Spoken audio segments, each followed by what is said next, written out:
Dari total 7,9 miliar penduduk di dunia, ternyata 5 miliar masyarakat di dunia sudah menggunakan internet. Tapi sayangnya, bagaimana kalau saya bilang dengan semua kemajuan teknologi yang ada sekarang, data pribadi kita nih sekarang sudah tidak aman lagi. Ada kemungkinan data pribadi kita tuh dihack, kemudian diperjualbelikan, tentunya di dunia digital. Hacker tuh bisa melakukan banyak hal di dunia digital, Jess. Tapi kita tuh penasaran, sebenarnya apa sih hal gila yang bisa dilakukan oleh para hacker? Yang bisa dilakukan ke kita nih. Dan pas kita riset, ternyata kita temukan banyak hal-hal aneh, hal-hal ekstrim, hal-hal nggak masuk akal yang mereka bisa lakukan, Jess. Apa saja?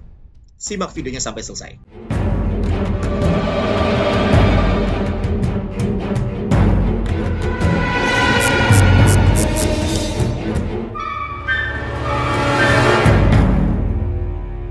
Assalamualaikum warahmatullahi wabarakatuh.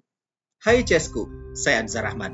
Akan jadi guide tak di channel ini. Belakangan ini lagi marak banget ya yang ngobrolin mengenai hacker Bjorka yang diduga membocorkan banyak rahasia dan juga data-data penting. Ada sekitar 105 juta data. Bayangin, 105 juta data yang dibocorkan dan ini berasal dari database-nya KPU Jess. Ada data pengguna IndiHome, bahkan yang menghebohkan ada juga data-data rahasia milik presiden dan banyak data-data penting lainnya. Oh ya, sebelum lanjut, saya juga mau ingatkan untuk selalu mensupport channel ini dengan menekan tombol subscribe di bawah sini, supaya kita tidak ketinggalan kalau saya upload video baru dan tentunya bikin kita semakin semangat untuk bikin video-video terbaru untuk kita.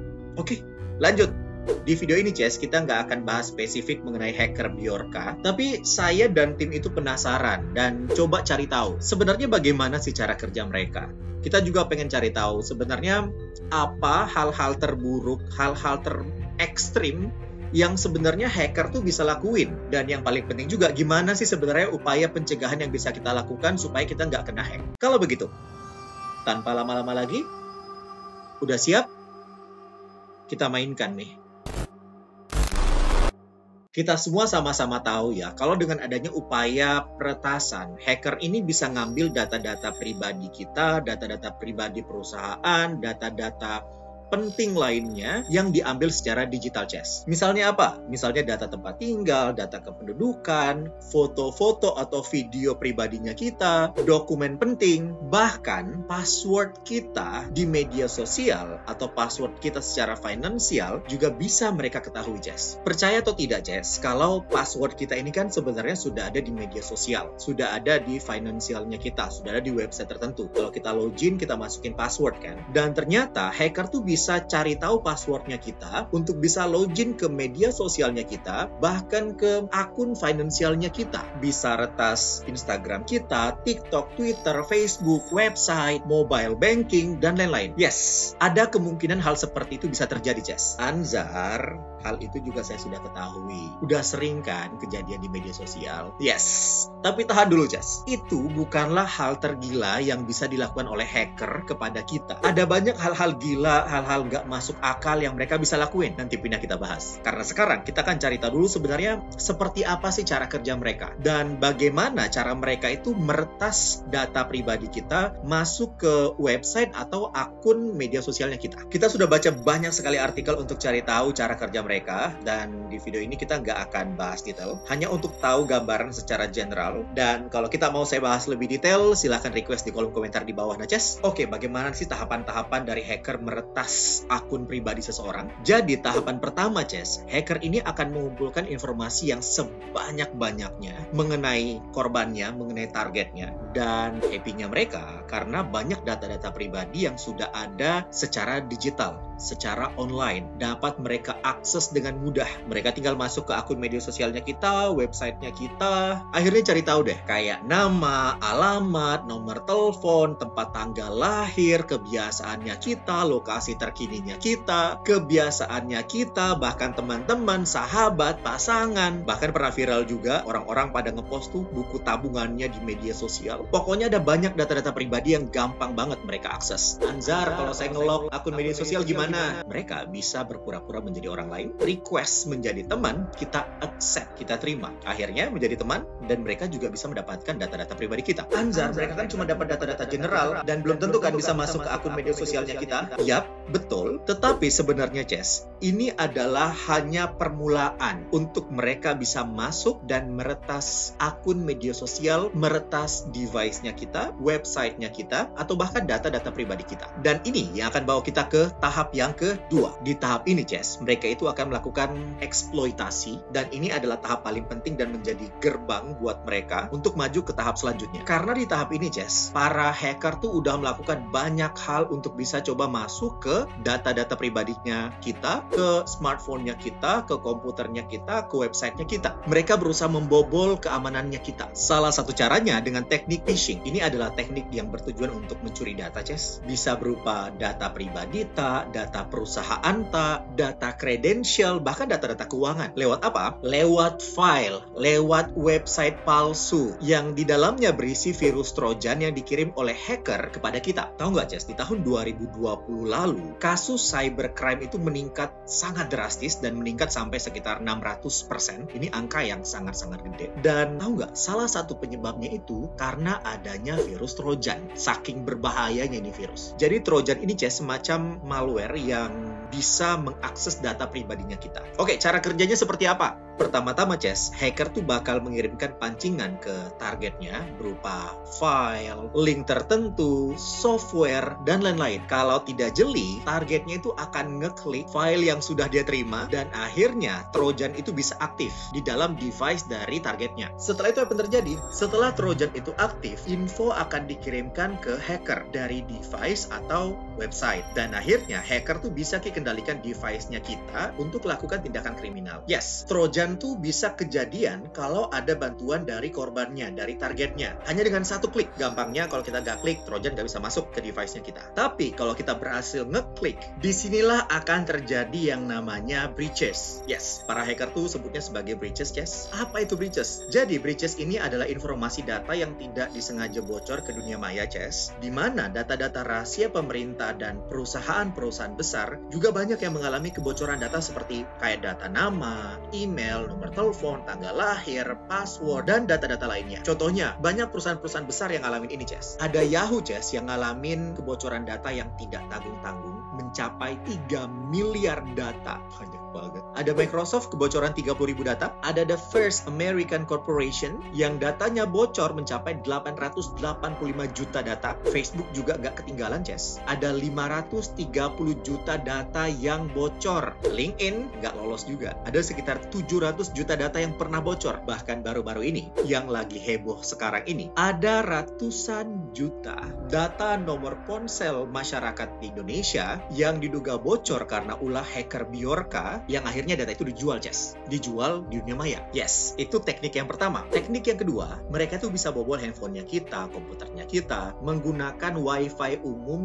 yang tidak aman. Ini udah sering banget kita dengar ya. Teknik lain, mereka tuh bisa ngehack lewat rekaman keyboardnya kita. Jadi mereka merekam setiap penekanan tombol gitu, akhirnya memberikan akses peretasan semua yang mereka butuhkan untuk menyusup ke sistem atau tentunya mencuri identitas seorang. Dan yang menarik, Ces, mereka juga bisa ngehack lewat website penaik jumlah follower yang ada di Instagram, penaik jumlah like, komen, atau views yang ada di Instagram. Pokoknya untuk naikin engagement lah. Dan ini semua adalah teknik-teknik yang dilakukan oleh hacker untuk bisa membobol keamanan dari device-nya kita. Dan di tahap kedua ini, Ces, seperti yang saya bilang di awal tadi, kalau ini adalah tahap yang sangat krusial, sangat penting. Karena kalau sudah terjadi breaches, sudah terjadi pelanggaran, sudah terjadi kebocoran data, ini akan buat hacker untuk bisa mulus ke tahap selanjutnya. Ke tahap yang ketiga. Apa itu, Anzar? Tahap ketiga ini disebut dengan tahap escalation. Jadi, Ces, setelah hacker ini berhasil masuk ke device dari targetnya, mereka itu akan melakukan semacam eskalasi. Mulai grogotin lah device-nya kita. Cari tahu data pribadinya kita, data-data rahasia yang mungkin kita tutup-tutupin,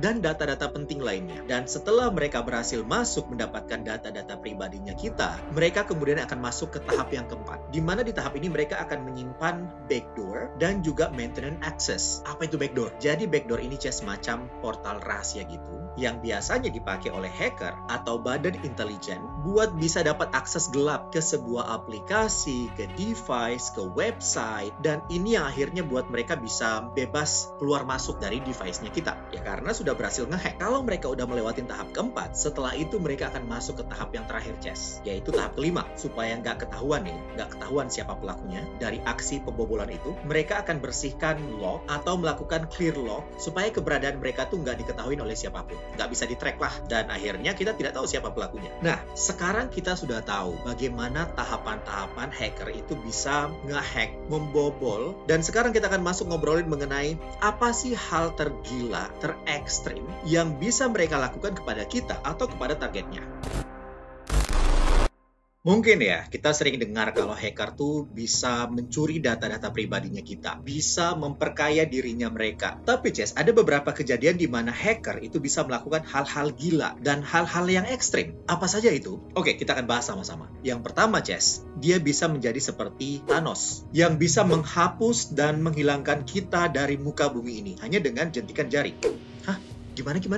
Kok bisa? Yes. Menghilangkan yang saya maksud, Ces, bukan menghilangkan secara fisiknya kita ya. Tetapi mereka tuh bisa menghilangkan data pribadinya kita dan menghilangkan keberadaannya kita. Jadi, seorang hacker yang ada di tingkat ekstrim yang sangat tinggi bisa menghapus semua informasi tentang korbannya dari mana saja. Saya ulangi, dari mana saja, di mana-mana, di dalam internet. Jadi bayangkan, kita ini lagi mau daftar ke sekolah, daftar ke perguruan tinggi, tempat kerja, membuka atau expand bisnisnya kita. Kita kan pasti butuh identitas ya untuk lakukan itu. Tapi, apa jadinya kalau data pribadi itu, KTP-nya kita, tidak terdeteksi, Ces? Tidak tercatat, tidak ada data NIK-nya, tidak ada data tempat tanggal lahir, asalnya kita, atau bahkan histori dari diri kita. Tidak ada dimanapun di muka bumi ini. Dan akhirnya, keberadaan kita tuh di muka bumi ini pun tidak bisa diakui secara legalitas. Menyeramkan? Ya, sangat menyeramkan. Mungkin sekarang dari kita bilang,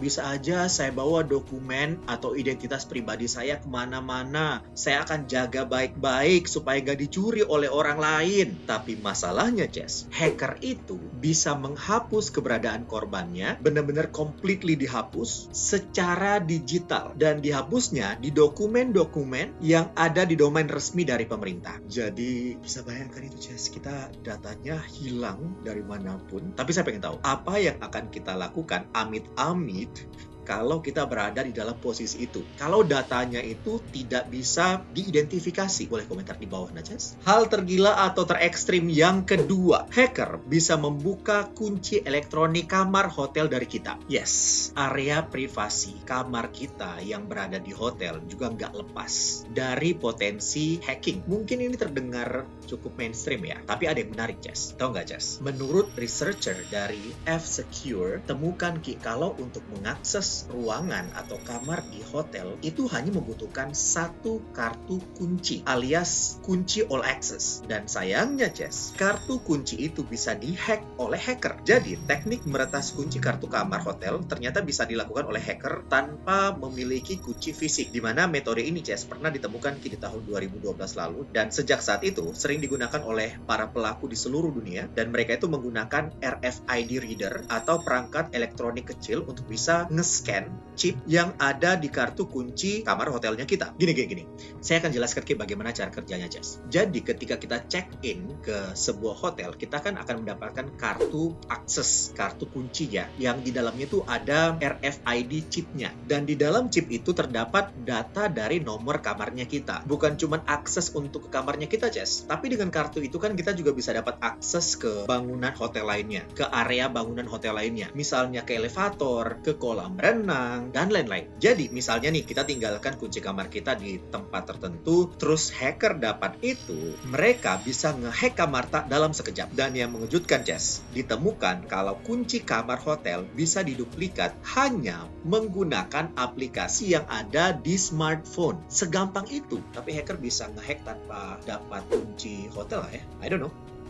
Yang ketiga, merampok uang dari bank seluruh dunia. Jadi bayangkan, hacker bukan lagi merampok uang personalnya seseorang, uang pribadinya kita, tapi mereka bisa membobol, bisa ngehack, bisa merampok uang dari bank-bank seluruh dunia dengan menggunakan teknologi yang mereka miliki. Hah? Kok bisa? Jadi ada sistem seperti ZBurp Chess. Ini merupakan kombinasi dari Zeus Trojan dan The Kerberos malware yang memiliki Trojan dan juga botnet. Nah, keduanya ini punya kemampuan untuk mencuri data-data penting, Chess. Dan ternyata data-data penting itu terdapat di dark web yang diperjualbelikan, Chess. Harganya bisa mencapai 5.000 US dollar atau setara dengan 75 juta rupiah. Sederhananya, Chess, kalau bankers proses kayak pinjaman atau lakukan key transfer, dengan mudah hacker tuh mendapatkan salinan dari transaksi tersebut berupa screenshot dan juga password. Nah, dengan serangan Trojan dan botnet juga memungkinkan si hacker ini nge-report komputer bank dan memproses transaksi jahat mereka sendiri. Terus transfernya kemana, Anzar? Ya transfernya ke rekening bank palsu yang mereka buat sendiri, Jess. Kejadian seperti ini pernah terjadi, seperti yang dilaporkan oleh The Financial Service Information Sharing and Analysis Center yang ada di website csec.com, di mana dikabarkan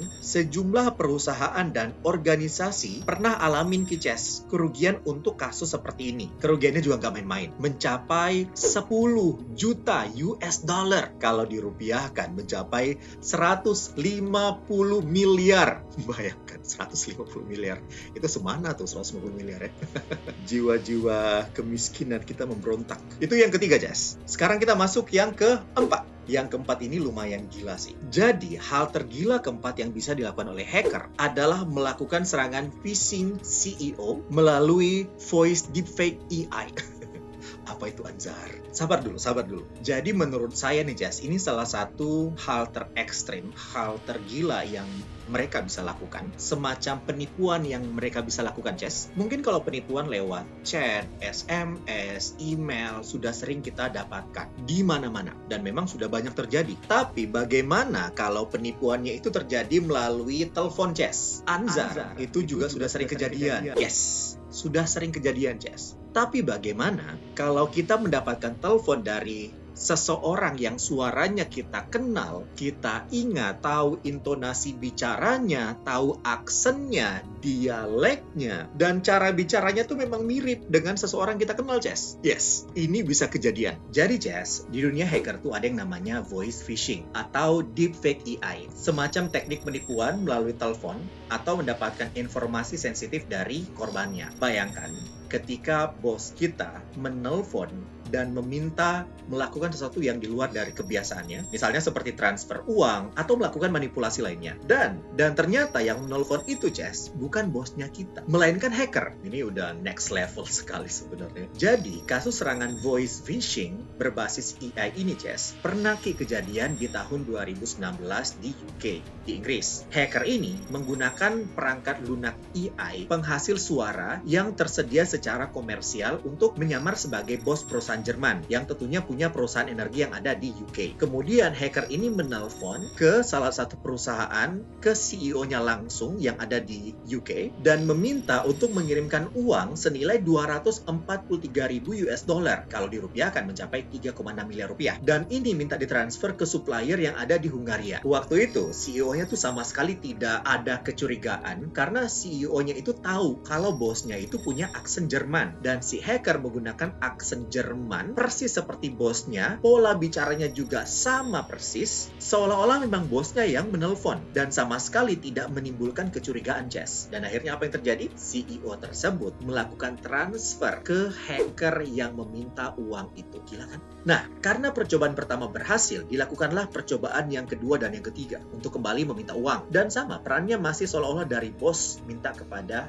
CEO-nya. Tapi kali ini, CEO ini sudah mulai curiga, Jess, karena sebelumnya sudah melakukan cross-check dan akhirnya penipuan ini pun terungkap. Tapi sayangnya, Jess, sampai sekarang pelakunya belum diketahui, kasusnya belum selesai, dan uangnya pun sampai sekarang belum kembali. Jadi bayangkan, Jess, hacker bisa meniru suaranya kita. Bukan cuma suaranya, tapi aksennya kita juga bisa ditiru. Dan mereka bisa gunakan itu untuk kejahatan. Jadi bukan bentuk rekaman lagi, tapi hacker bisa kayak ngomong secara langsung gitu, tapi suaranya menirukan suara dari korbannya. Kasih respon yang natural dan bukan seperti robot, dan akhirnya apa? Korbannya bisa dikelabui. Jadi bayangkan, Ces, ini kejadian tahun 2019. Sekarang sudah 2022. Teknologi semakin berkembang. Dan mungkin saja ini adalah awal dari era baru yang sangat menakutkan dari deepfake yang berbasis AI. Tapi ini kalau kejadian gila sih. Tapi saya penasaran, apakah deepfake ini adalah salah satu hal yang kita juga takutkan kejadian atau terjadi kembali di lingkungan kita? Atau ada hal lain yang lebih kita takutkan yang dilakukan oleh hacker kepada kita, Jas? Boleh komentar di bawah, nah.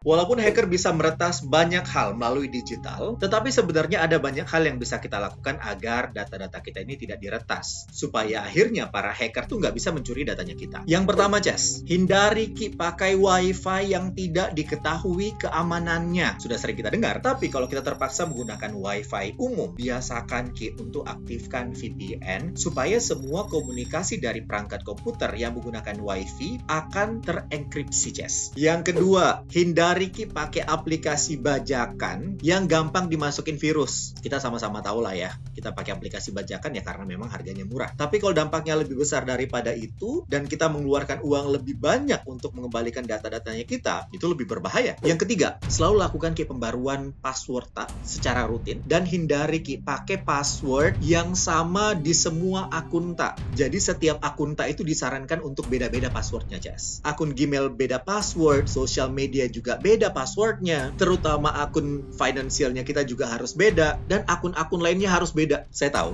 ini akan lumayan menyulitkan karena kita harus mengingat banyak password, tapi ini penting, Jas. Ini dibutuhkan, Jas. Karena kalau misalnya tidak diminta-minta nih, salah satu akun kita bocor, dihack, hacker tuh belum tentu bisa mengakses akun-akun kita yang lain, sehingga akun yang lain tuh bisa aman. Yang keempat, waspadai email-email yang tidak diketahui, email-email mencurigakan, pop-up dari website asing yang tentunya nggak dikenal dan sama-sama mencurigakan, Jas. Yang kelima, untuk akses hotel. Biasakan kalau keluar tidak meninggalkan barang-barang berharga di dalam kamar hotel. Usahakan untuk selalu mengunci secara manual, Jas. Yang keenam, hindari membagikan data-data pribadi di akun media sosial supaya hacker tidak gampang untuk meretas akun Dan yang terakhir, matikan wifi bluetooth kalau sedang tidak digunakan, Jas. Menurut kami itu hal-hal penting yang krusial yang harus kita lakukan sebagai salah satu upaya mencegah terjadinya hacking, Jas. Kalau menurut Jas, apa hal lain yang bisa kita lakukan untuk melakukan pencegahan? Atau kalau terjadi, apa yang harus kita lakukan? Bisa komentar di bawah, nah.